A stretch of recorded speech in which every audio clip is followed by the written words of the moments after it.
Hello and welcome to another episode of the Please Bet on Football Games podcast.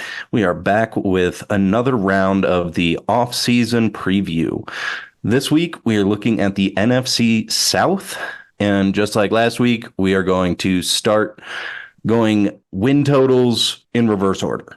We got through. Joe, how you doing? I'm back and I'm excited. We took the 4th of July off, and now we get to talk about one of the least exciting divisions in all of football, the NFC South. Yeah, I think that's a fair way to look at it. I think there's some excitement with like Atlanta making the big move. Tampa is boring, even if we think they're going to be good and we like them. And then epitomizes boring, and Carolina. The Carolina's only hope not to be boring is that they amuse us, but we are getting way ahead of ourselves. Shall we do the thing? Yeah. So, as we said, going in reverse order of win totals. First up, to no one's surprise, the Carolina Panthers with the lowest projected win total at 5.5 games. Yeah, so in preparation for these, I go through and I grade all of the position groups, and I write a couple of notes on a team, just like my general thoughts. At the top of the list for Carolina is fucking mess. And we just lost YouTube algorithm points because I swore within 5 minutes. That's fine. The Panthers deserve it. Worth noting that this is now the employer of my good old friend Eric Eager, which is... I forgot about that. Yeah. How perfect. He started a company and it went tits up within a year, and he got hired by the worst team in football, which is appropriate because he's terrible at this stuff. What if he just turns him around? I'll have to eat so many crows. But luckily for me, I've seen their roster, and it's fucking not good. So they are the 32nd ranked team for me, both by the algorithm that I make and my manual rankings. There are 32 teams. They were also the 32nd team last year. How could they not have gotten better? Well, they didn't have a first round pick because they're terrible at this. And they used their 33rd pick overall on a bad old receiver. You love to see it. They already had a monopoly on bad old receivers in Adam Thielen. Well, that's kind of it. But he is the baddest, oldest receiver.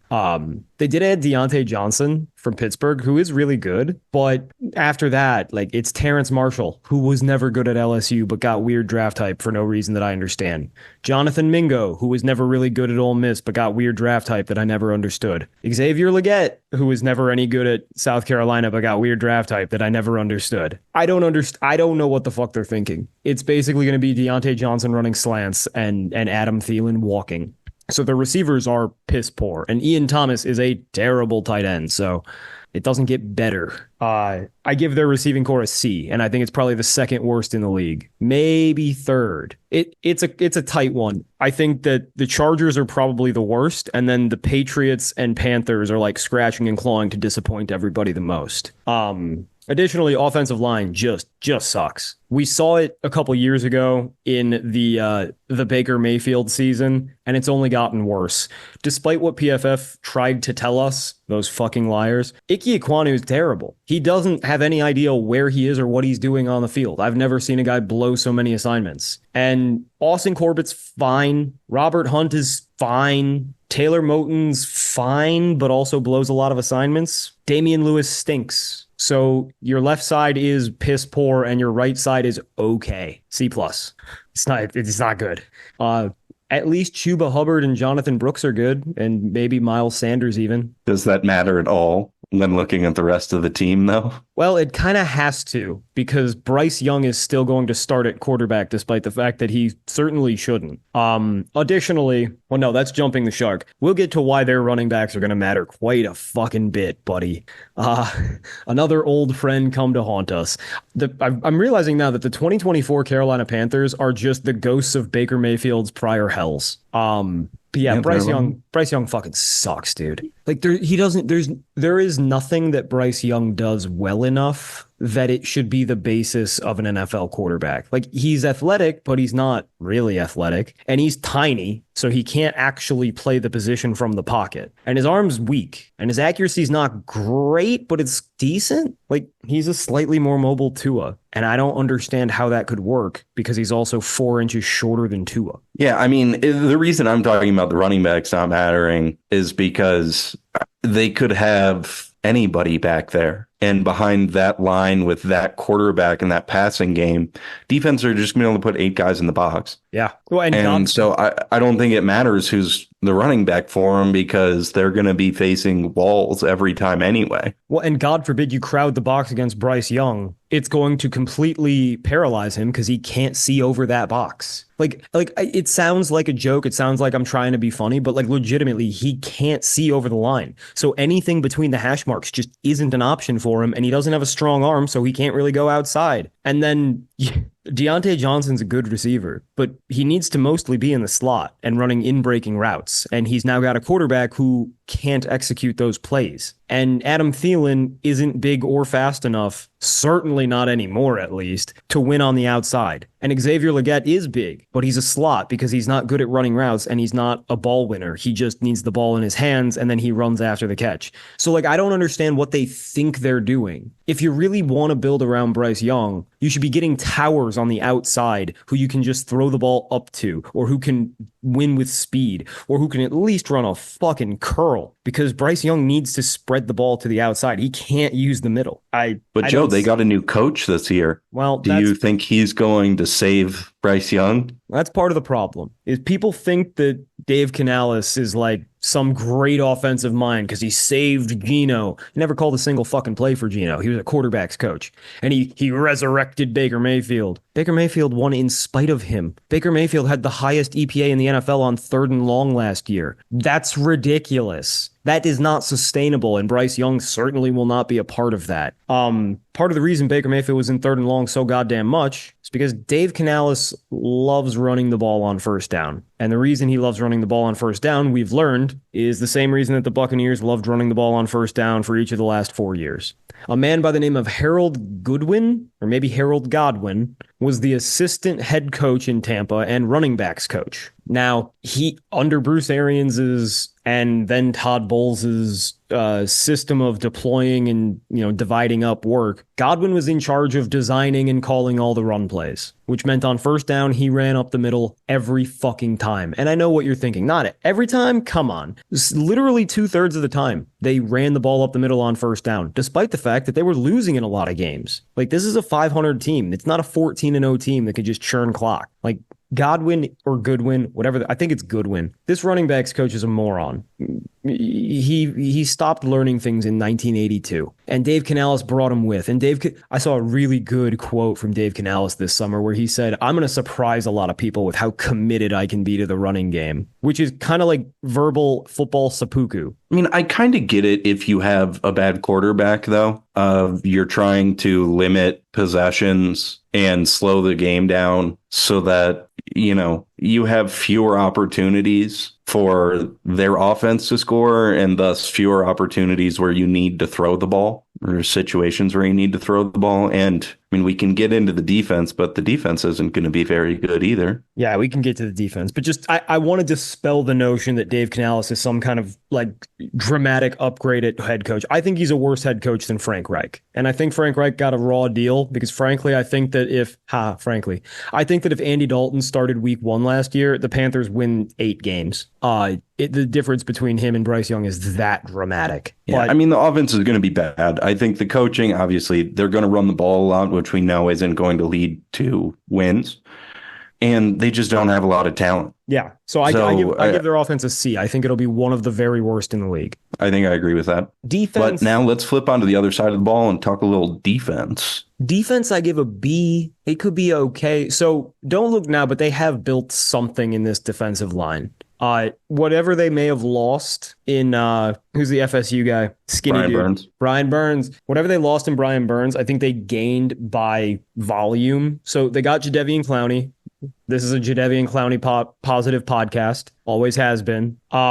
They also have Kaylavon Chason, who's an okay rotational edge. But then what makes them special is they're probably going to run a 3-4. Their 3 defensive tackles are nuts. Derek Brown's really, really good. Shy Tuttle's pretty good. And A'Shawn Robinson is good. So in the aggregate, they've built like a nice B defensive line. That's fine. It lacks like a game breaker, but there's no hole in it, you know? They're going to be able to stop the run really well with that D line. Well, and their linebackers, I love Shaq Thompson. He's getting old. He's like a ninth-year player now, so he's like 31. And then Josie Jewell, who came over from Denver. Those are two good linebackers. DJ Wonham, not as much, but you only need two. So they're going to have a solid defensive line that is tough on the run. They're going to have good range. Well, I don't know if rangy is still the word I would use for Shaq Thompson, but he's a good linebacker. And then this is where it gets a little bit more iffy. I love J.C. Horn. I always have. I don't have anything really else positive to say about this defense or this defensive backfield. And even with J.C. Horn being as good as he is, how many games has he played in two seasons? He's never healthy. So like Xavier Woods from Minnesota, we're talking like a journeyman safety. Jordan Fuller from LA, a journeyman safety. Dane Jackson from Buffalo, maybe a journeyman corner, but honestly, all he can really do is play drop zone. Like all he can do is play soft cover 3 and hope that nobody runs fucking horizontally on him. And then the corpse of Troy Hill in the slot. Like it's been over for him for 3 years. You're gonna be able to pass the ball on these boys, and we like their defensive line enough, but it's not like Derek Brown and Jadeveon Clowney are like excellent pass rushers anymore, right? Like Derek Brown never was. He's a nose tackle, and Clowney's getting up there. So you're gonna pass on this team. Lucky for them, this isn't really a pass-heavy division. But you got to play other teams too. And I'm just really low on this team. And I'm really low on Dave Canales. So I don't see an avenue for them to surprise me. I think I'm going to be fading them all year. I think that they're going to raise their floor a little bit. Like, I don't think they're going to be a 2-win team just because I think they'll be able to run the ball just out of sheer volume, and they're going to burn a lot of clock that way. And it's going to be really hard to run against them. And so I think that's going to increase some of the variance, and you might get some more fluke wins out of it. And fluke losses don't really exist when you're this bad. So I think it could increase the number of games that they're in. And so, like, I mean, it's a bad philosophy for actually winning, but for the state of this team, I think that it'll keep them from being terrible. Yeah. But do we have an official, not like an official pick, but are you going under? I'm assuming. I don't want to bet it because 5.5 is so low, but I lean under. I think they're the worst team in the league. But to your point, they're never going to get blown out because they're going to be running the ball, churning clock, and they're going to try to encourage other teams to run the ball against them because it's the only thing they can stop. So I don't see how games get out of hand. Unless a team just doesn't care and wants to run the score up by passing a ton. Yeah. I mean, I think Bryce Young being a saboteur is what takes games out of hand, but I agree with you. I don't think there's really much else to say about this team. They're going to be bad, and maybe they'll be kind of fun bad from some crazy plays because they're not good, but they're also going to play boring football. Yeah, no, it's boring, shitty football.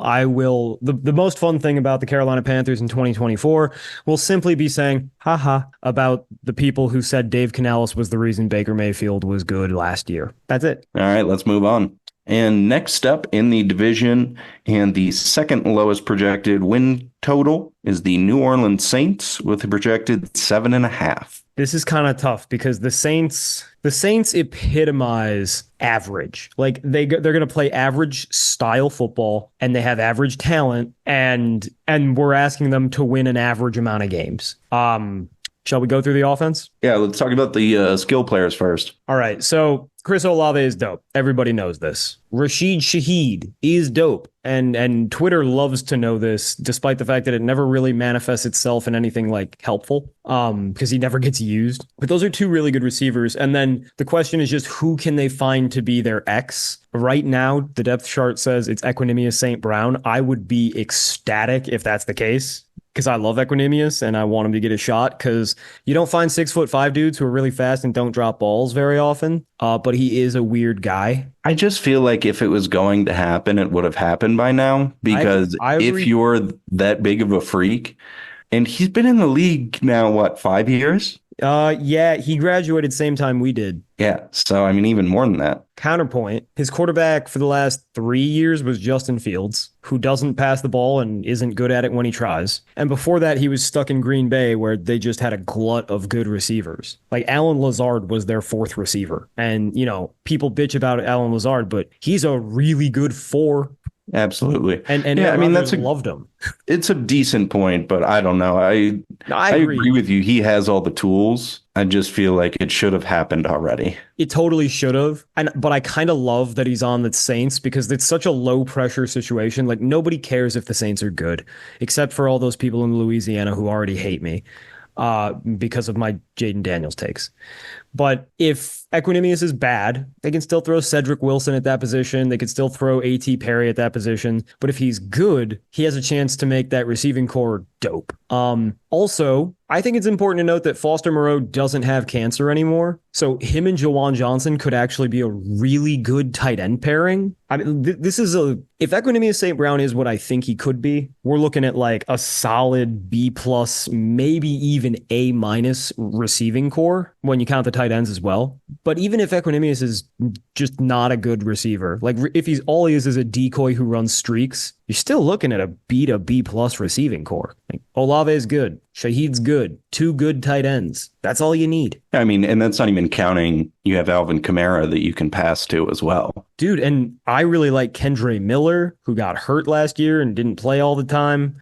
They have some weapons now. And also, we're not talking about Taysom Hill. If you were here wondering when we would start talking about Taysom Hill, fuck that. No, stop it. He's old, and it was a dumb idea to begin with. He should not touch the field.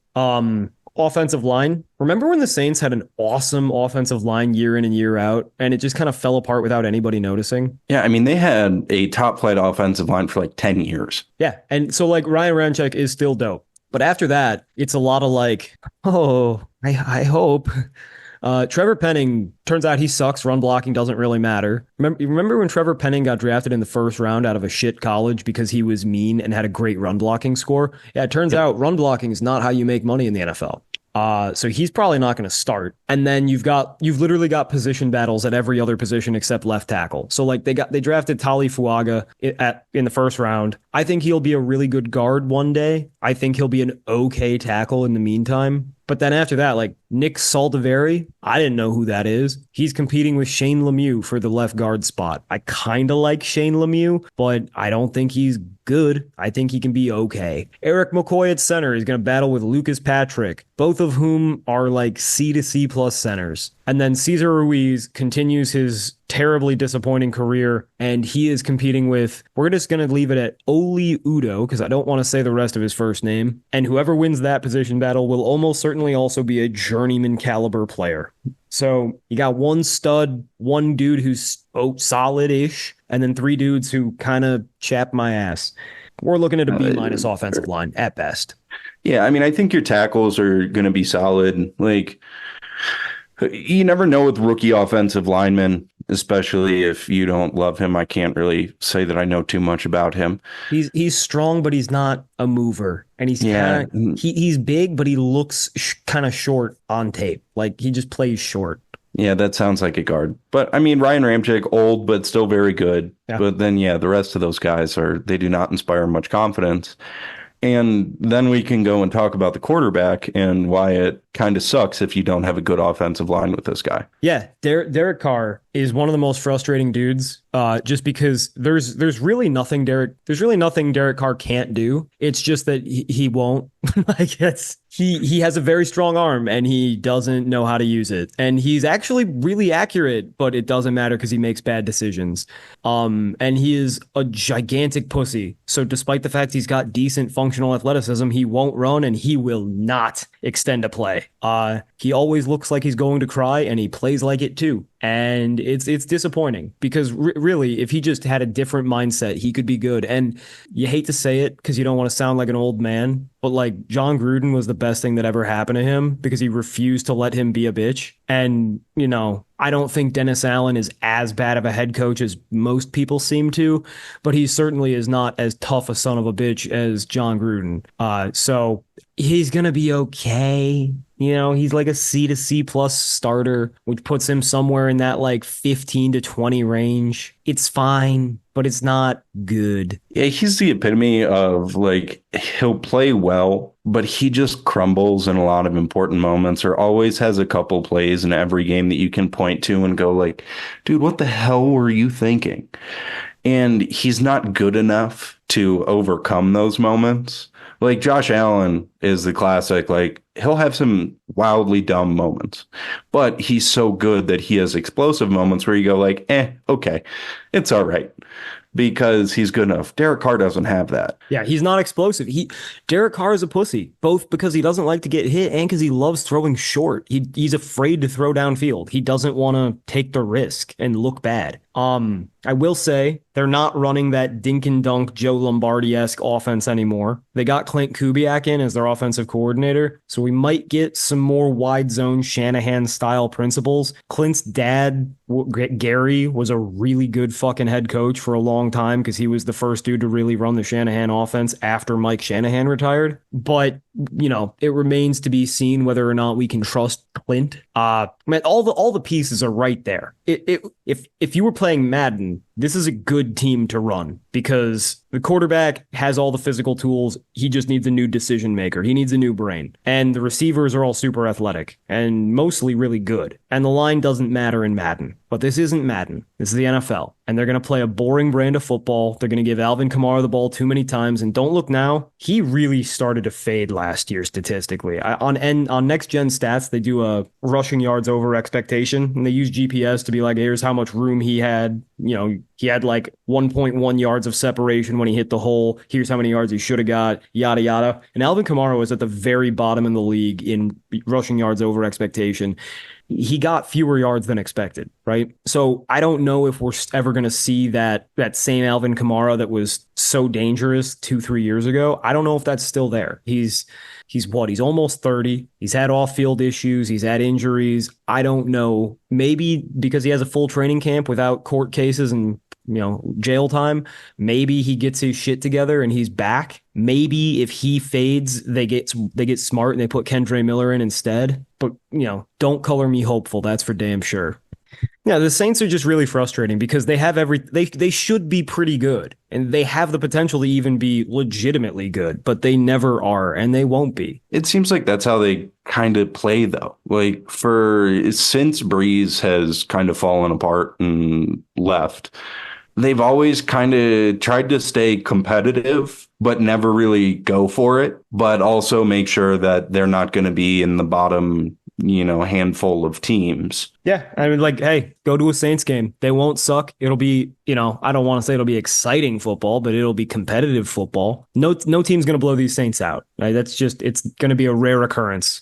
But the Saints also aren't going to run away with anything, and they're not going too deep in the playoffs.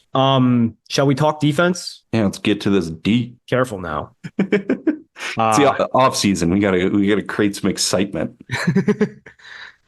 So this might surprise you. Did you know that Chase Young is a Saint? I actually did. I saw that signing. Isn't it like a 1 or 2 year deal that's very much like a try and graze your stock and then sign a big contract? Absolute prove it deal. So Chase Young has played for, he came into the league as a second overall pick, all the hype in the world, freak athlete, and now he's managed to play for 3 of the ugliest uniforms in football in 4 years. I know it's a hot take, but I don't really like the color gold, and that seems to be the only line of best fit.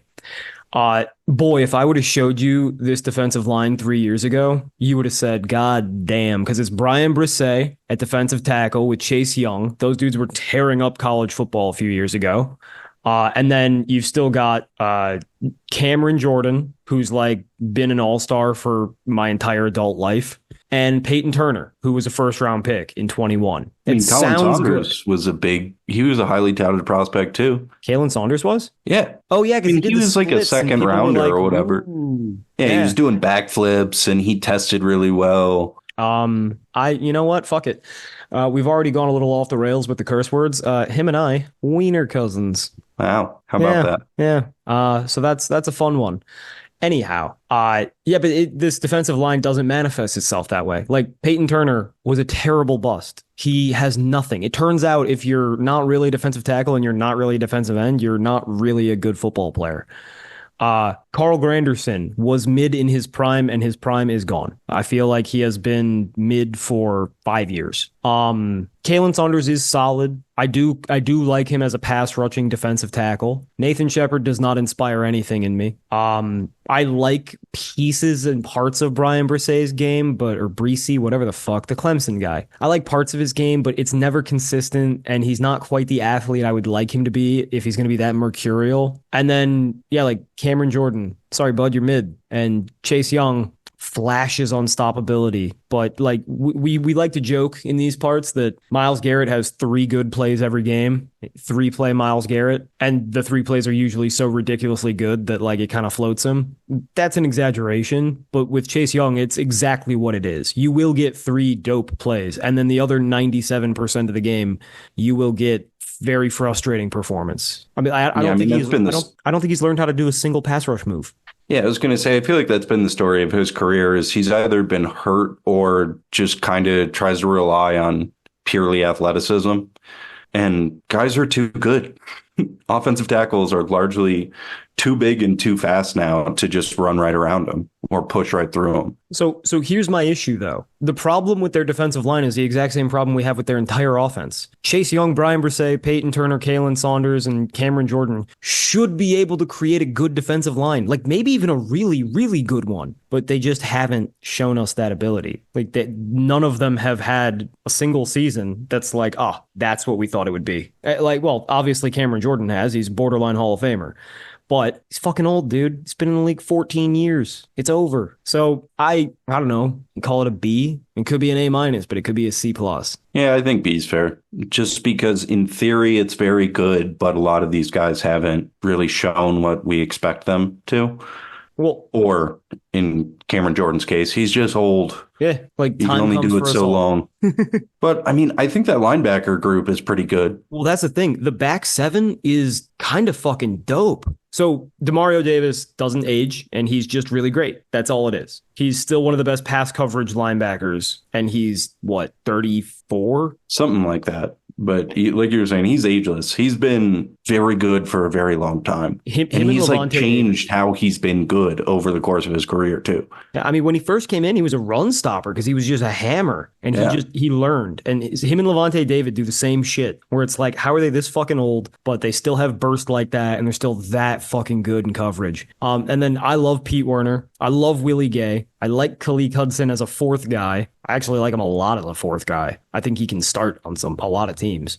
So, man, I really like those linebackers. That's a good linebacker core. We're talking like an A minus B plus linebacker core. Yeah, I agree. I don't really like the safeties. I think Tyrann Mathieu washed. I think it's over, and I'm sorry. And I don't know shit about Jordan Howden. I legitimately do not know who or what he is. I couldn't pick him out of a lineup of 2. The corners, however, you have long been a fan of Paulson Adebo. He's a big physical. He's a big physical corner. He's relatively smart. He's not like the craziest athlete, but he doesn't get embarrassed. Marshawn Lattimore had a little bit of a down year last year because he was hurt, but we're talking about like a top 5, maybe even top 3 corner in football when he's got his game. Alante Taylor in the slot is a young player who's only getting better, and I really love him in the slot particularly. And then they just drafted Kool-Aid McKinstry in the 2nd round. Now, Kool-Aid understands how to play football really well, and he's a relatively big dude. He's like 6 foot, 6'1", but he's just not athletic at all. Like, he's just downright fucking slow. When do you think he starts playing safety? Ding, ding, ding. On a team that already has 3 really good corners and a team that doesn't have a safety that is worth a damn, in my opinion. Like, Jonathan Abram is challenging for a starting position on this team. That's terrible. Yeah. So I think Kool-Aid McKinstry starts playing some safety real early. And I think they get him in like sub packages where he's technically a corner, but he drops out and plays center fielder or something. Because as a safety, he's got decent movement skills. As a safety, he's a savant in man coverage relative to other safeties. And he's got good ball skills. So like I just see him as a really good safety when he eventually gets put there.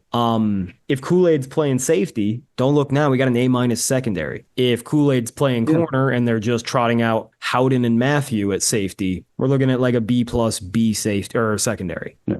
Now, another thing I think is important to look at is, you know who the defensive coordinator for this team is? Oh, no. Yeah, it's your old friend. Joe Woods.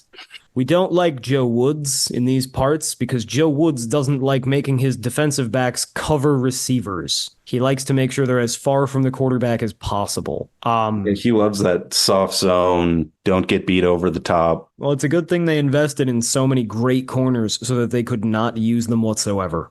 Yeah, so I think that is one thing why, even though this defense looks pretty good on paper, I think that might limit them a little bit because they're just going to get dinked and dunked to death. But Dennis Allen loves press. Dennis Allen loves cover one, and he is still the head coach. And I think that with his job on the line, he's not going to let Joe Woods run rampant with his pussy shit football. Like I think it is a good question. It is a good question. If I knew that they were going to play a lot of press and a lot of man defense, I'd say good shit, dude. I love it. But if it's going to be a Joe Woods cover three, scream away from the quarterback defense, this, the bottom could fall out fast. So, God damn it, I think that the fucking constant theme yet again presents itself. The defense should be pretty fucking good, but it could fucking suck. And it probably won't be pretty fucking good because of mismanagement. So here's the entire summary of every facet of the Saints. This should be pretty good. It probably won't be. Yeah, I think that's a fair summarization of the team, and I think that's where we should end it. Now, real quick, because I forgot to do this at the beginning, my algorithm has them as the 24th ranked team, and I have them as the 23rd ranked team. 7.5 wins feels like way too on the nose. That's way too on the nose. Yeah, I think that's right around where they're going to be. I think they're going to be in a battle for 500 this year. That's going to be like their season goal. And the great thing about betting is we don't have to bet every line, but they do have to make every line. Absolutely. All right, let's move on. And now on to the fun. Next up, we have the Tampa Bay Buccaneers. Their win projection is 8.5 wins. So my algorithm has Tampa Bay 11th in the NFL. My manual rankings has them 14th. I think I agree a little more with your manual rankings just because Todd Bowles. Precisely. Like very literally, I went through my rankings and I was like, I don't think this is Todd Bowlesy enough. We got to knock these guys down a bit. A few things. This team could be really good, but again, the theme of the NFC South, it probably won't be. We will start with the receivers. The Buccaneers have quietly put together a remarkably deep stable of receivers. Like, okay, Mike Evans is Mike Evans. He's a Hall of Famer. At his best, he was a top 3 receiver in football. That was a long time ago. He's going to drop a ton of fucking balls, but you know what? He's still 6'5", and he still gets open deep. And I don't know how he fucking does it, but he does it. He's a good receiver. Chris Godwin is mid as fuck. He's fucking mid. He's not exciting in any way. But you know what he is good at? Being a slot. And they're moving him back to the slot where he belongs. He's been a good slot for 10 years. So I think he's going to be playing the Cooper Kupp, Amon-Ra St. Brown position in the same kind of offense. And I think he's the same kind of athlete with similar hands. He will be very productive. Yeah, I think that he'll have a good year. The question's who's going to be their third receiver. And it's not a question like, I hope they have a solution. It's a question like, I like a lot of these options. Like, I really like Trey Palmer. He was a 5-star recruit, went to USC first, I think, and then transferred to Nebraska. And he's super fast and like 6'1", and he makes crazy highlight catches. He also drops balls, and he's not a great route runner, but he's explosive. You've got Sterling Shepard. I don't know what he has left, but maybe it's something. He was once a very, very good slot. You got Jalen McMillan, who they drafted in the 3rd round. He's basically exactly the same thing as Jalen Polk, who the Patriots drafted a full round and a half earlier. Very solid in all phases, not really good at any one thing. I think that McMillan is probably like the archetype that we want as your outside wide receiver too, right? Because like he can kind of do everything. He's kind of like a Van Jefferson in that way, that like, or like a Josh Palmer out in San Diego. Like he's fine. Everything about him is fine. So they have lots of options, and they're 4 or 5 deep with like legitimate receiving threats at wide receiver. And then Cade Otton showed me a little bit last year. Like, I don't think he's good, but I don't think he's going to harm your offense. He's like Austin Hooper level. He's going to be open in the middle, and you'll throw it to him. I think that's a very good comparison. Yeah, and he'll get you no more than the yards thrown for, but he will get you those yards. So overall, the receiving core, I give like a B plus. There's no stud in there because Mike Evans is not that dude anymore, but there's lots of like legitimately really good pieces. The offensive line could be where this thing falls apart. Yeah, that's what worries me. So we know Tristan Wirfs is a motherfucker, like just a top 5, maybe top 3 offensive tackle. I really love Graham Barton, the safety that they drafted out of Duke. I would have played him at tackle. I think he's that good of a mover. He's got short arms, but he's incredibly agile. He glides out there. He's got great posture. He was like I don't think he was the best offensive lineman in this draft, but he was like my favorite. Like, yeah, Joe Alt is a freak. It's not fair. It's not right. Amarius Mims is a freak. I don't understand how you beat that man in a fucking one-on-one fight. I just don't. But Graham Barton was like the most polished, cleanest, most pleasant to watch just because he was so fast. He's so quick and smooth. After that, I'm scared face. Yeah. Luke Gadecki graded out pretty well according to PFF last year, and that's nice and all, but I don't believe in him, and I never really did. Guy makes mental errors like crazy, and he's pretty weak. Cody Mauch, another North Dakota State guy that they've invested in. Right guard, last year was pretty rough. He's old. I think he's like 24 or 25 already. He's from a shitty school. I mean, North Dakota State is awesome at what they are, but they are D2 or 1AA, whatever you want to call it. So he's not athletic. He's not huge. He doesn't have great pedigree. He's old. Why would I assume he's getting a lot better? And then at left guard, I don't even know who's playing. Like, is it going to be Ben Bredesen from the Giants? Yikes. Did you see the Giants play last year? Ben Bredesen was one of the problems. Sua Opeta from the Philadelphia Eagles. I don't goddamn know. What I really hope happens is they kick Robert Hainsey over to left guard because he was a tackle. He was a left tackle at Notre Dame, and the Buccaneers, in their infinite wisdom, made him a fucking center. Why? He was okay there 2 years ago under Brady, and then last year under Baker, he was shit. I think he would be better back out at guard. I think he'd be better than Ben fucking Bredesen if Robert Hainsey plays left guard. I think you've got a really good left side. If Cody Mauch and Luke Gadecki are exactly what they were last year, the line can be okay enough for Baker to survive because he's really good at manipulating the pocket. There's a small chance that Cody Mauch and Luke Gadecki finally wake up and realize that this isn't North Dakota anymore, and all of a sudden your entire offensive line is fucking dope. But there is also a small chance that I hit my 28-year-old growth spurt. Yeah, I think that's, offensive line is such a thing where having really good players obviously helps, but I think the more important thing is having no guys that suck. Yeah. And this line scares me because they have a few positions that could just suck. Like left guard looks like it will suck, and then right guard and right tackle both could. I gotta imagine that Hainsey wins that left guard job, and then that's a solid player. I think Hainsey's a solid player. I really do. But yeah, no, I mean you're right. You got to think of it. I think of it like secondary and offensive line are butterfly nets. It does not matter how strong the fabric is on half your net if the other half of the net has a hole in it. It only takes one hole to make the whole thing fucking obsolete. Whereas I think defensive line and receivers are like swords. You just need to have one sharp point and you'll figure out the rest. So the offensive line, I give a B minus. I think it could be good. I think it could even possibly, there's a very small chance it could be really good. But I don't think that Mauch and Gadecki are the guys that Tampa Bay thought they were when they drafted them, and I believe that will bite their asses. Here's another fun one. Remember when I was talking about next-gen stats with Alvin Kamara and like expected yards gained? Yeah, Rachaad White. Tell me about your favorite running back in the league. Rachaad White was the worst running back in the NFL last year in terms of yards over expectation. He gained 110 fewer yards than the average running back would given his opportunities. And that accounts for, the fact that the Buccaneers ran the ball up the middle every single first down. Like, it knows that, and still, it's like, this could have been a lot better. They drafted Bucky Irving in the 4th round. I think that's great value. I really like Bucky Irving. He's a power back from Oregon who can block and catch a little bit. He should be the starting running back yesterday. Rachaad White should maybe get a few 3rd down snaps just because he can block. But I hate Rachaad White. He doesn't catch well. He's not very fast. He's not very slippery. He's not very agile. I don't understand. It's bad running back room. It's not a great offensive line. It's a pretty good group of receivers. And then we go to our favorite player to talk about, Ole Six.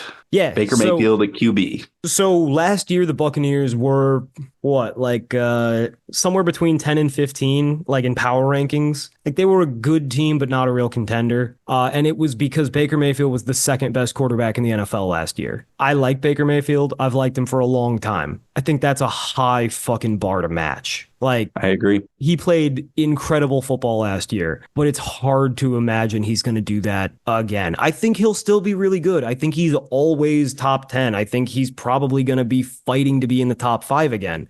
But 2 is fucking hard to ask of anybody. Like, Patrick Mahomes isn't always the top 2 quarterback of a season. Last year, Patrick Mahomes was somewhere around 5. And he's Patrick Mahomes. He's great. So I think that they could take a step back in that regard. Like, they could get lesser quarterback play with the same quarterback. I think that could be mitigated by the receiving core being better. I think it could be mitigated by the offensive line being better, because as much as we're complaining about it, this is an upgraded unit. Like, they did add probably their second best offensive lineman and then retain basically everybody else. So, and I think we should talk about, again, coaching. That is the big one. They got a better offensive coordinator that should put Baker in better positions, that he doesn't need to be the second best quarterback. He can have more easy situations to pass into. Yeah. So Liam Cohen has long been a rising star in the NFL as a play caller. He was a Rams guy. He was an offensive coordinator for the Rams, and then he wanted to go call plays. So he went to Kentucky, made Will Levis into a dynamo, left to go back to the Rams. I think he won a Super Bowl immediately. And then went back to Kentucky last year, where they didn't really have much to speak of. I think their quarterback was Devin O'Leary, who's nothing. And they put up some decent stats and won some games. He's classic McVay offense. You're going to have a lot of tight formations, a lot of 3 and 4 wide receiver sets, a lot of running the ball. But when you run it, it's going to be smart. It's going to be wide zone. It's not going to be up the middle.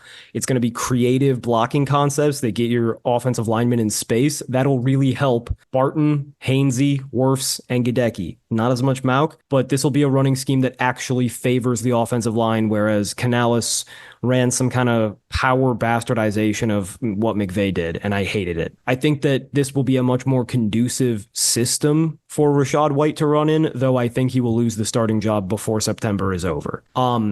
I think that they will allow Baker Mayfield to throw from the gun with the spread offense. You probably won't get a ton of empty, but you're going to get a lot of tray and a lot of 4 wide. And I think that Baker will thrive in that. I think the play calling will be a lot more varied, because you won't have Harold Godwin or Harold Goodwin or whatever the fuck his name is calling a run up the middle every first down. Which means, so for the last 3 years, the Buccaneers, with Harold Goodwin, Byron Leftwich, and Dave Canales all in some combination, every first down was a run up the middle, every second down was a screen, and then every third down was a long developing deep shot to get a 3rd and long conversion. And last year, Baker Mayfield was insane at the intermediate throws. He was processing extremely well. He was extending plays like a fucking savant. Here's the other thing. Baker Mayfield was great last year, despite his deep ball being terrible for at least half the season.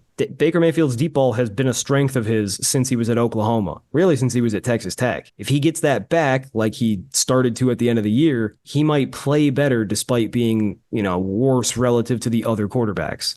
It's a little easier to be the second best quarterback when Mahomes has a down year, Herbert is hurt. That's kind of it. But still, so I think that there's a lot of room for improvement in this offense because of the coach, because Mayfield's long ball could come back, because I think they upgraded the offensive line a little, because I think they upgraded the running backs and receivers a little. I don't think it could be a great offense, but I think it could be a good one. And it's probably enough to be at least the second best in this division. I give the offense a B plus, but realistically, that's top 10. Yeah, I feel better about this offense than I did last year, because I believe in the coaching somewhat, or at least the philosophy more, because how many times last year did you watch a game and there was some opportunity for them to go for a big play or catch the defense off guard, and they were just always running up the middle. They were so predictable.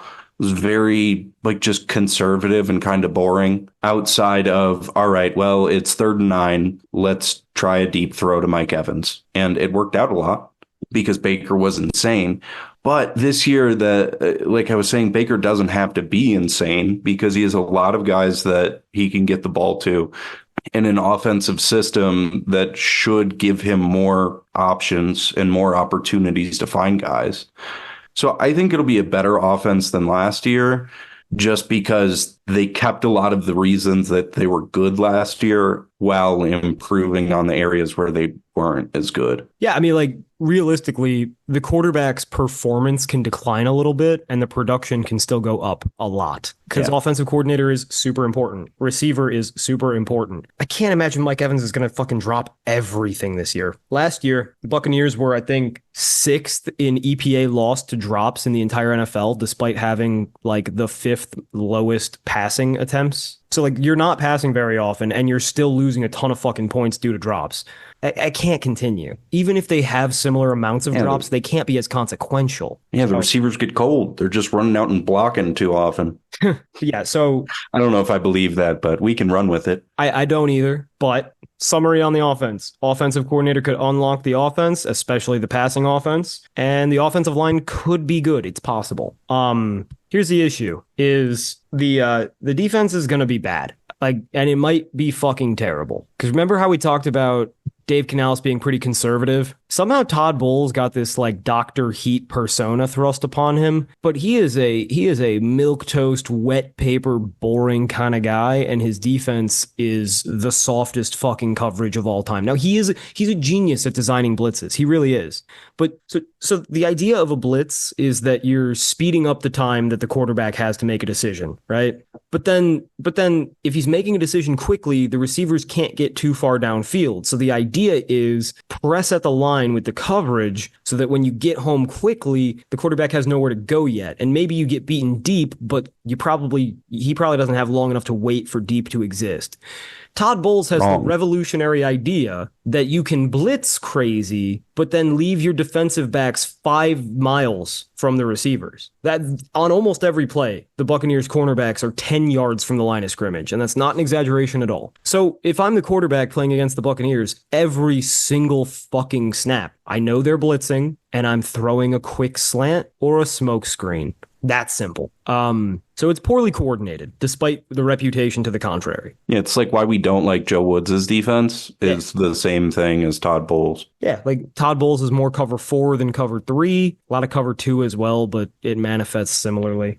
It doesn't matter that much, though, when you go, all right, we're going to send heat, but we're also going to play conservative in the secondary. Exactly. It just doesn't make sense. Well, and they don't really have the horses for it either. Like, this defensive line is mid. Like, okay, Vita Vea is dope. He's dope.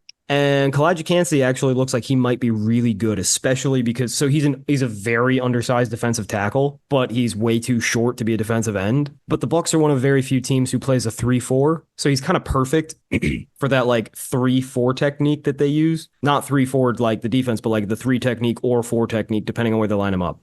So a 3-4 defensive end. He's perfect for it. And then Logan Hall is not good, but Greg Gaines is kind of good, and William Golson's kind of good. So in the aggregate, they have a pretty damn good defensive interior, like a really good one. Here's the issue. Anthony Nelson's a stand-up linebacker in this defense, like a defensive end, an edge linebacker. He should be a defensive tackle. Joe Tryon-Shoyinka is a rush linebacker. Joe Tryon has not done a single fucking pass rush move in his entire life. He is just Leonard Floyd, but weaker. And then on the other side, this is where I'll sell myself on hope. I kind of like Yaya Diaby. He's really thin, but he's got great pass rush moves. I like Chris Braswell from Alabama. He's a little stout, but he's really fast and powerful. He just needs to learn to put it together a little bit, and he could be a really good defensive end / edge.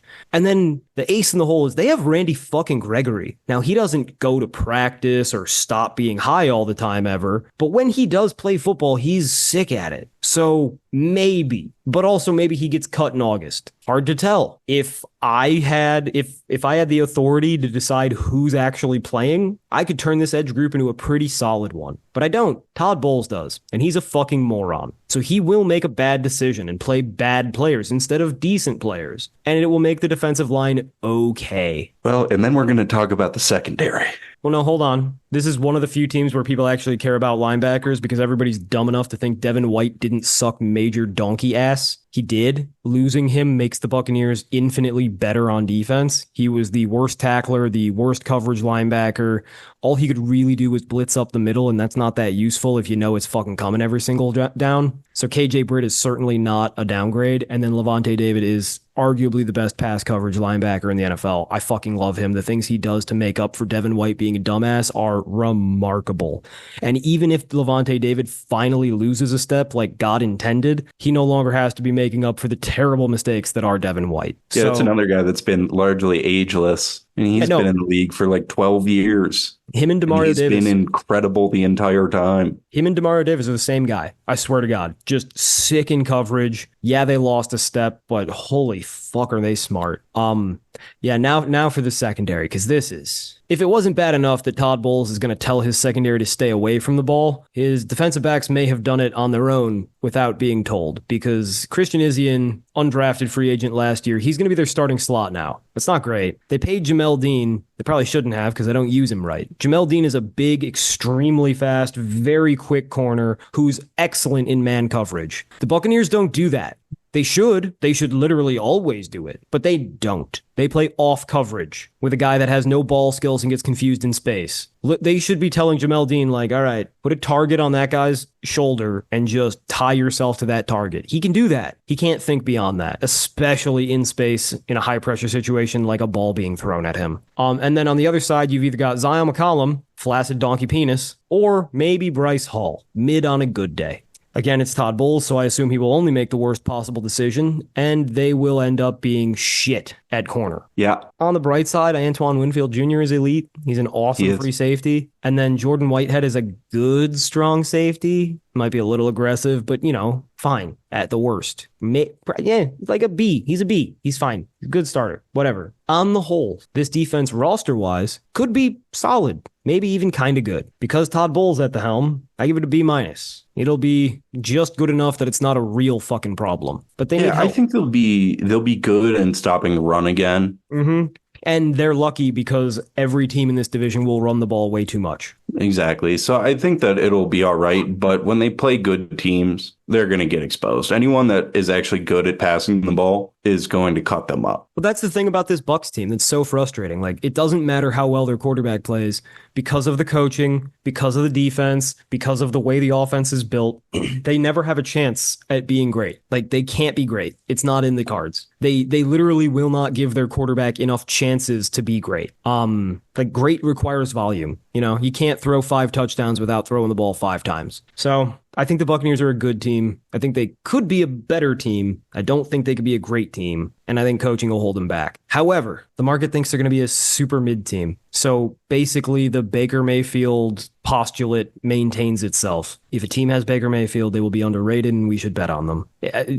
All this research, Alex, all this thought, and it basically just comes down to, keep betting on Baker Mayfield. I like him. Yeah, I mean, we might hit a point with them where Todd Bowles just sabotages them too much. No, we probably won't, because I've hit that point every year for 4 years, and then I stop hitting that point and say, I don't care. I have to bet on this team. God damn it, they're so undervalued. Yeah, and that's what I mean, is like, we might have a stretch. We might have a stretch where we're like, we got to stop. Todd Bowles is ruined 3 times.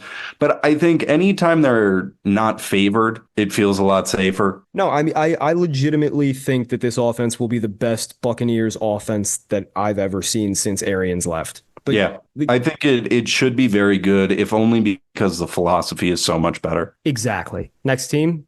Let's move on. And for the last team wrapping up the NFC South, we have the Atlanta Falcons. The Falcons have a win projection of 9.5. So I think the algorithm really missed something with the Falcons. The algorithm has them at 20. I think that's ridiculous. I have them around 15. That is a little lower than Tampa, but they're literally next to each other. Like, I have Tampa 14, Atlanta 15. I think they're going to be neck and neck for this division. Let's start with the offense. There's a lot of hype on this offense. I think a little bit of it is misplaced. Who's their offensive coordinator now? The offensive coordinator is Zach Robinson. Okay. So he's part of the reason for a lot of the hype. He's another Sean McVay wonder kid. He worked for PFF, like he was PFF's quarterback guru a few years ago. And then he turned that into being an analyst for the Rams. And then he got promoted to offensive coordinator for the Rams. And now he's going to be a real offensive coordinator for the first time. So he's a rising star, but unlike Liam Cohen, who had almost exactly the same path, we've seen Liam Cohen call plays in Kentucky, and he was good at it. We've never seen Zach Robinson call plays, although Twitter is very optimistic because he's one of them. I'm optimistic as well, just ever so slightly less optimistic than Liam Cohen because I'm aware of what Liam Cohen is. And like, this is a little bit more of a wild card. Additionally, it's really easy to get seduced by the weaponry on this team. Like, Drake London is sick. He's a big ball winner who can really, really run routes, and he's not bad after the catch. I love Darnell Mooney. Like, he's so underrated just because Justin Fields. He's never played with a good quarterback. No, I mean, Darnell Mooney is a lot like what AJ Brown was before all the trend. He's just really quick. He's not a big dude, but he's gonna get open. He runs really good routes. He's very quick. He's pretty fast. And I mean, he didn't have a lot of chances to drop balls in Chicago, but he didn't. So I really like him as a wide receiver too. And then, Jesus fuck, how is this legal? Rondale Moore as the slot is just, chef's kiss, bellissimo. He's only 5'6", which does suck, but he's lightning fast. He's ridiculous quick. He's Darren Sproles who can run routes. Yeah, we're a big Rondale Moore podcast. So I love all three of their starting receivers. Like, not like, I think they could be solid. Like, I think they could all three be stars. Like, I think they could all three be excellent. I think Mooney probably has the lowest ceiling of them, and I think that he is certainly like not a Pro Bowl caliber player, but one step below. I think London can be an all NFL guy, like a top 5 guy. I think Rondale Moore can be the best slot in the NFL if used properly and if he is who I think he could be. Kyle Pitts is a name that people love. Kyle Pitts doesn't know how to play football. He's tall and fast, but he's very skinny. He's kind of weak. He's not a contested catch player whatsoever. And his ball tracking is, we're going to avoid saying some nasty things. It's bad. I've already used enough disgusting analogies and metaphors. We're just going to let it sit at Kyle Pitts can't fucking track a ball. That kind of makes it hard to throw deep to him. He doesn't really run routes or win jump balls, so all you can really do is throw deep to him. All of a sudden, he's not a fucking useful player whatsoever. That being said, 3 awesome receivers. Doesn't really matter if your tight end's a useless piece of shit. I love this receiving core. I call it an A-. I agree, and I think that Kyle Pitts is valuable if only because other people think he's valuable. Yep. Yeah, the perception is reality. We always go back to it, but people still think that Kyle Pitts is the athletic freak drafted, 4th overall as a tight end. You got 1,000 yards that one year. Yeah, so I think that he's still going to get attention that will keep things open for their real players and the wide receivers. I do actually wonder, though, like, is it possible that Kyle Pitts gets kind of demoted in this offense? Because it's a run-heavy offense. Like, you're going to have to block, and he can't. And you want to have 3 wide receivers on the field at all times, and you already have 3 good wide receivers. Because the core tenet of the Sean McVay offense that they'll be running is 3 wide receivers. You can go 2 wide receivers and count Pitts as like a big slot, but I think Rondale Moore is more useful. So it's tricky. Speaking of running the ball, I don't think much needs to be said. Bijan Robinson is awesome. Yeah. And then Tyler Algier is a really good kind of like strong option behind him for a goal line back. Not that you really need to take Bijan off the field for anything. Yeah. But Algier has his uses that he's good at. No, and Bijan's going to get the ball in conducive ways. Like, they're going to get him out on the edge of the line. They're going to pass him the ball. They said they're going to try to use him like Christian McCaffrey. I think that that's just like, you say that you're going to use your running back like Christian McCaffrey the same way that you used to say you'd use him like Marshall Faulk, the same way that you say every strong arm quarterback is Josh Allen. It's just kind of like the cliche of the day. That being said, I think we can all agree, excellent running back, A to A- again.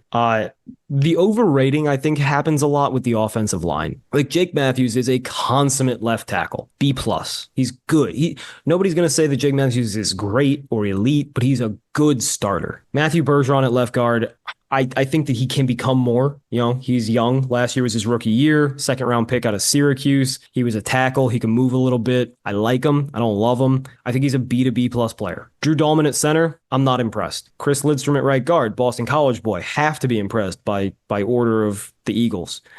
but he's not excellent as a pass blocker. He's good, but not excellent. And Caleb McGarry is not good as a pass blocker. He's just a run blocker. So a lot of the reason that people think of this offensive line as being really good is because they have great PFF grades. And the reason they have great PFF grades is because they're all run blockers and Arthur Smith made them run block a lot.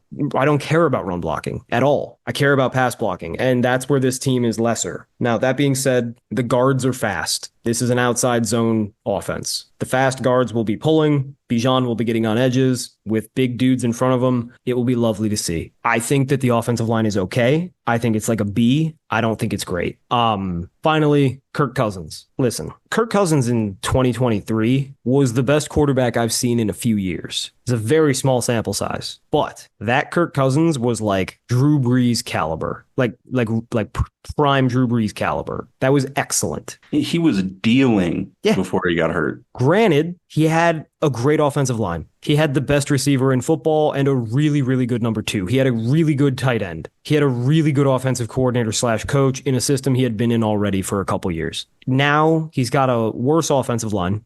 He's got really good receivers, but even they are a slight step down from Justin fucking Jefferson. And yeah, he doesn't have that true like bailout option. I mean, Drake London can catch a lot of contested balls, but Justin Jefferson's on another planet. Yeah, like Drake London is sick. Jefferson's better. Darnell Mooney is good. Jordan Addison's better. Rondale Moore and Kyle Pitts are good slot options. TJ Hawkinson's arguably better. So, and then like we think Zach Robinson will be good, but at best he's going to be Kevin O'Connell because we love some cock. Pro Cock Podcast. It's not June anymore. But regardless, I think Kirk Cousins can be much better than people expect or like came to expect. Like he's not the game manager anymore. He's a good quarterback now, but he's probably not going to be having the best year of his career ever again because that was a small sample size and it ended with an ACL tear in his mid-30s. It almost certainly has to get worse. Wasn't it Achilles?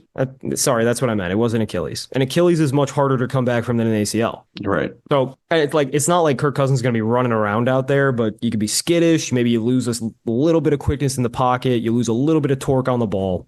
If Kirk Cousins ended the year healthy, I don't think he would be able to live up to the best 5-game stretch of his career. But he didn't end the year healthy, and he has gone through a lot of changes since. And I don't know, the Michael Penix thing, I feel like they have to pay for their mistake.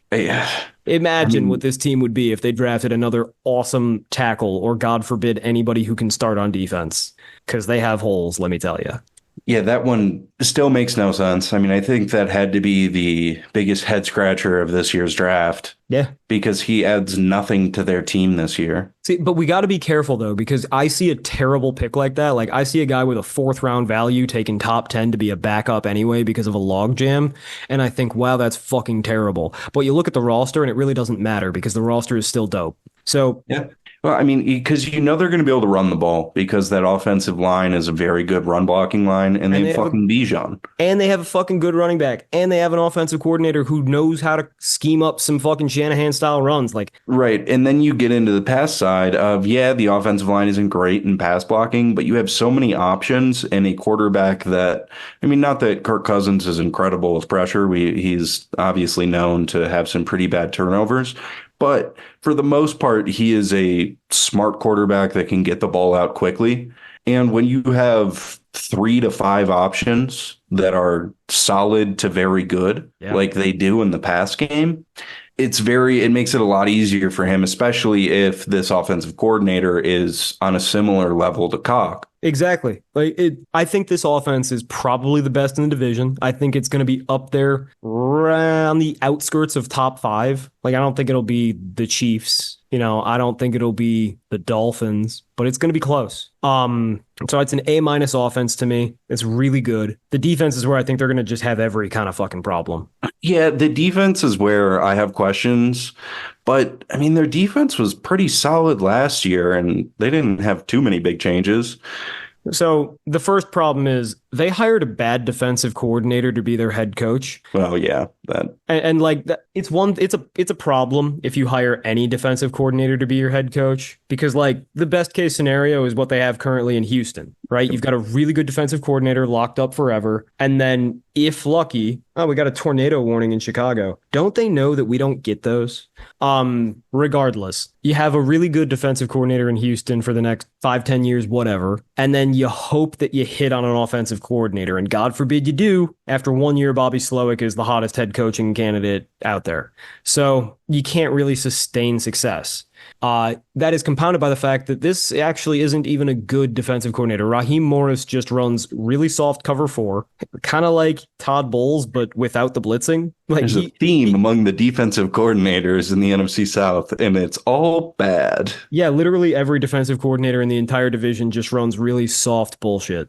Just really soft. God damn, if only one of these. It's funny. Every team in this division likes to run the ball more than they should and play soft, dumb defense. And if any of them were to just be like, oh, what if we passed a lot and played man? They would immediately dominate the entire division. But they all do the same dumb backwards thing. It's remarkable. I hate it. And that's why this division will stay boring no matter what happens. Also, nobody cares about the Southeast. You guys like college football. You don't like NFL. And therefore, we don't care. It just means more to us. I think they still like the NFL, but I don't like them. No, I don't have any problem with any NFL fan base except for Dolphins fans.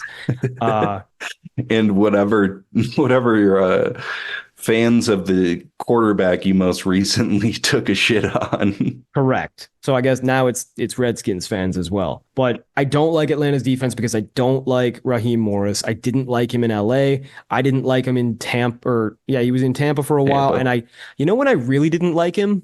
When he got fired from this job already a few years ago. Remember that? Remember when he was the head coach of the Falcons and got fired for not being good? And then a few years later, they paid him to do the same thing, thinking it would somehow be different. Wow. Fucking wow. It's not. I know what you're thinking. They probably like changed owner. No. Same owner. Or like maybe they changed GM. Oh no, the GM was with the team at the time, actually. Awesome. This makes so much sense. Let's get into the players, shall we? Yeah, let's jump in. I love their defensive tackles. Like Grady Jarrett and David Onyemata is a fucking fierce duo. Absolutely. I mean, Onyemata has been quietly very good in New Orleans for a bit, and then Grady Jarrett's been not quietly, but very loud, very good for a long time. I mean, he's been a top 5 defensive tackle forever. And then every time somebody like JJ Watt drops out of the race, an Aaron Donald pops up and just makes sure he stays about 5. Yeah. But he's a Hall of Famer. You think he's a Hall of Famer? Yeah, he's got to be. I mean, he's been doing it for 9 years. He's never had any help, and he still produces. I think he's a Hall of Famer. I love him. I've always really I like a lot too. He's had some injury stuff though as well. Yeah. And because he's been by himself a lot, like he hasn't always put out gaudy stats, especially just being a defensive tackle. It's harder to, unless you're Aaron Donald or JJ Watt. The problem is that as good as the defensive tackles may be, their edges are going to be Zach Harrison, who you're familiar with. That's an Ohio State guy, correct? Well, the fact that we're not sure is a good sign. And then Arnold Ebiketie. I'm not that big of an Ohio State fan if he is. Yeah. Arnold Ebiketie was drafted in the second round of 2022 because he has long arms. He's actually not good at any parts of football, and he's not athletic, but he does have long arms, so that's nice. Lorenzo Carter is still on this team, but like I just don't think he's ever going to put it together. Like he's a fine rotational or third guy, but he's not more. Yeah, which is disappointing. Yeah, but like it is what it is. And then at linebacker, Troy Anderson and Caden Ellis, like I think they could be something, but they haven't been yet. Troy Anderson is a great athlete, and it's fine. It's going to be his 3rd year in the league, so like you figure now he's going to start putting it together. But even if he does, it's still just okay. And then in the secondary, D. Alford is bad in the slot. Clark Phillips III is not good as your second corner. Now, AJ Terrell is sick, but he's sick at man coverage, and they're not going to run man coverage because they have Raheem Morris. It will be cover 4. That's like the opposite of what AJ Terrell is awesome at. Jesse Bates was resurgent last year. I kind of don't think it'll continue. Like I don't think that a guy who's been let go by the Bengals after a great career there, I don't think that he's going to have a down year and then suddenly be excellent again for the rest of time. It feels like he's going to start to taper off. And then DeMarco Hellams is nothing. Yeah, so, I mean, like you said, AJ Terrell is obviously very good, but then you have such a steep drop. Like Jesse Bates could still be good, but he's getting older. Who knows? He's kind of a wild card. And then the rest of it is just bad. Yeah. And they're going to be playing a style of defense that kind of mitigates how terrible it'll be. Like in soft cover 4, you can't fuck up that bad, but you will get dinked and dunked forever. It's a bend, don't break defense. And then you're also you're castrating what makes your best corner great. You're taking away his ability to play press man. So there's nothing about this defense that really jumps out other than one corner who is being told to play against his strength, and then 2 defensive tackles who are both in their 30s and are defensive tackles. I think the defense is going to be a B-. I think it'll be probably slightly worse than the Buccaneers defense because they have a slightly worse defensive coordinator. Yeah, I think that's accurate. I think it's going to be similar to that kind of style that, really the entire division plays of. They're not that good, but they're not that bad either. They're going to be pretty good in the run game, and they're going to try and play soft and just not let you throw 50-yard touchdowns over the top of them and protect their DBs. Yeah, so I have the Buccaneers and the Falcons basically tied in my power rankings, and the only reason I give the slight nod to the Buccaneers is because I know their offensive coordinator is good, whereas I think Atlanta's is good. That the only difference is certainty. I think the Buccaneers have a slightly better quarterback. I think that the Falcons have a slightly better supporting cast. Maybe even a little more than slightly, honestly. But then the defense sucks. And I think I give the edge to the defense to the Tampa. So this is a 2-horse race in the division, I think. The dark horse being New Orleans. Like we said, they could be good. But so I disagree with Vegas a little bit just because they have Atlanta at 9.5 wins and Tampa at 8.5, which implies that Atlanta's the favorite to win the division. I think that there's an extremely narrow gap between the top 2 teams, but I would lean Tampa. So I guess there's some value there. And I just kind of get the vibe that Atlanta's had a lot of hype and people are really excited about them, despite the fact that nothing about them is truly special. Yeah, I mean, I get Atlanta because they were a solid team last year with terrible quarterback play. And now you should have somewhere between pretty solid to very good quarterback play. I mean, the obvious issue is that I think the defense, because of the head coach, is going to be worse.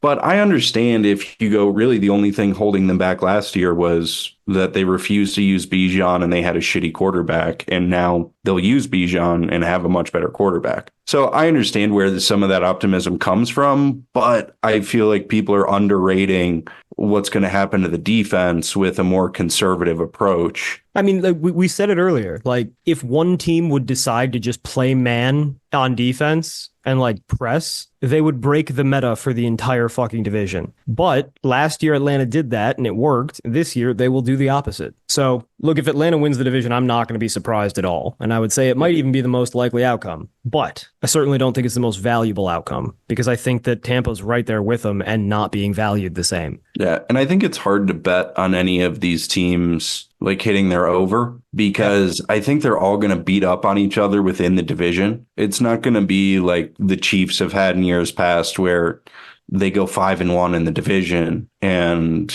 then they just have to go 500 in the other games and they're going to have a good record.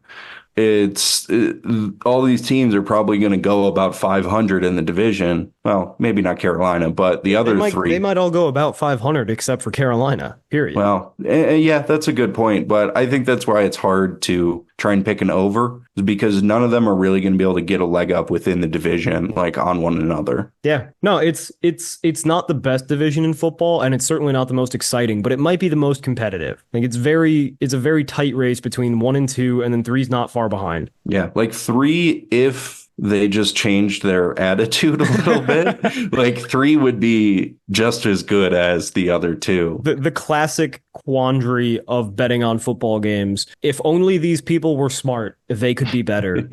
But if they were more athletic, they would also be better. And that's not happening either. Mm-hmm. What I guess our best bet for this division is Tampa over. Probably. I mean, I don't love it. I certainly don't like it the way I liked Tennessee last week. That's a fucking killer. Yeah. But like, I don't want to make any official bets, like say, oh, this is a pod pick I agree. out of this division. If we did, I would make the Tennessee best bet like 2 units, and whatever we would bet in this one, like 1 or a half even. Yeah, I'd bet 1 unit on Tampa over 8.5. I think. Yeah, do you think? So I think that actually might be exactly what I do on the page. Okay. Make Tennessee 2 units and then make Tampa 1. Yeah, I mean, it's basically just, do you think Tampa's going to go above or below 500? Yeah, and I think they'll beat 500 because I think their quarterback is too good to, let them fall to a losing record. Yeah, I think that's fair. All right, I got to avoid this tornado that might actually somehow be hitting Chicago. It's the negatives of the penthouse, man. Yeah, unfortunately, being really high up is not the sickest when there's a lot of wind and lightning, and I'm a little scared. Yeah, I'm seeing some of this lightning behind you, and it's like lighting up the sky. It looks like daytime. I can see the color of the lake, and it is 11 p.m. So that's not the sickest thing. I'm waiting for the the meme of the lightning striking the ocean in 3 very specific points, and it says, "God, fuck these 3 fish very specifically." Yeah. I'm waiting for that to happen, but it's mostly just the entire fucking sky on fire. I have to go try to survive by getting to the basement, so that we can talk about the AFC North next week with your old friends, the Browns, and their frenemies. Another fun division that is very competitive, although this one a little bit better than the NFC A little South. bit better, but again, I don't see a contender out of that bunch yet. I agree as well, but that's something to talk about next week. Let's assume that I make it. Also next week, I will be in Vegas this weekend, so I will be entering us into the Super Contest and getting a new hat. Yeah. Hell yeah. Hell yeah, indeed. So we will be in the Super Contest as PBFG, or maybe PBFG Pod, depending. Until then, I'm actually mostly going to be hiding from a tornado, but I might grind some film, but I might just hide from the tornado. Assuming that we'll see you on Twitter. Assuming that there is a La Vista, Asta,